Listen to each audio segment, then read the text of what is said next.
नमस्कार, स्वागत है आपका इंडियन हिस्ट्री रिकैप में, जहां हम आपको भारतीय इतिहास की अनसुनी और दिलचस्प कहानियों से रूबरू कराते हैं।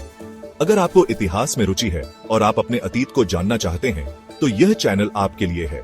आज की कहानी हमें ले जाएगी सातवाहन साम्राज्य के पतन के बाद के दौर में, जब मध्य भारत में एक नए राजवंश का उदय हुआ, जिसे चेदी वंश के नाम से जाना जाता है।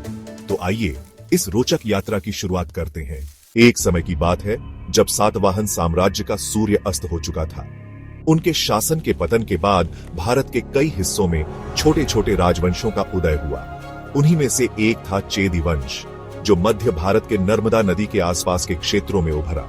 यह वही समय था जब बड़े बड़े साम्राज्य बिखर रहे थे और नए राजाओं ने अपने झंडे गाड़ने शुरू किए। चेदी वंश के उदय की कहानी बड़े ही रोचक तरीके से शुरू होती है। कहते हैं कि उस समय नर्मदा नदी के तट पर बसे छोटे छोटे गांव और कस्बे लगातार विदेशी आक्रमणों और आंतरिक झगड़ों से परेशान थे। तभी इस क्षेत्र में कोकल्ल नाम के एक योद्धा ने अपनी बहादुरी से सभी को एकजुट किया और चेदी वंश की नींव रखी। कोकल्ल सिर्फ एक योद्धा ही नहीं, बल्कि एक कुशल प्रशासक भी थे। उन्होंने न केवल अपने राज्य का विस्तार किया, बल्कि नर्मदा नदी को व्यापार और संस्कृति का केंद्र बना दिया। चेदी वंश के राजा सिर्फ तलवार के जोर पर शासन नहीं करते थे, बल्कि वे विद्वानों और कलाकारों के संरक्षक भी थे। कहते हैं कि कोकल्ल प्रथम के शासन में मंदिरों और स्तूपों का निर्माण हुआ। उनके बाद आए यशकर्ण और विजयादित्य जैसे राजा भी इसी परंपरा को आगे बढ़ाते रहे। इन राजाओं ने धर्म को बहुत महत्व दिया। बौद्ध धर्म, जैन धर्म और हिंदू धर्म को समान रूप से प्रोत्साहन मिला। उस समय की स्थापत्य कला और सिक्के आज भी उनके गौरवशाली शासन की कहानी सुनाते हैं। लेकिन समय हमेशा एक जैसा नहीं रहता। चेदी वंश के इन वीर राजाओं को धीरे धीरे उत्तर और दक्षिण भारत के शक्तिशाली राजवंशों का सामना करना पड़ा। फिर भी उनके द्वारा स्थापित परंपराएं और सांस्कृतिक धरोहरें मिट नहीं सकी।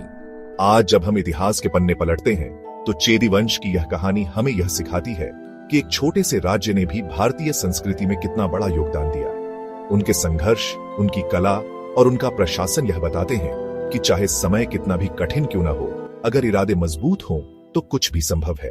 अगर आपको चेदी वंश और भारतीय इतिहास की यह कहानी पसंद आई हो, तो इंडियन हिस्ट्री रिकैप को सब्सक्राइब करना न भूलें।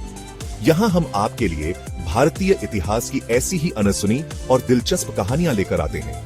तो जुड़े रहिए, सीखते रहिए और अपने इतिहास पर गर्व कीजिए।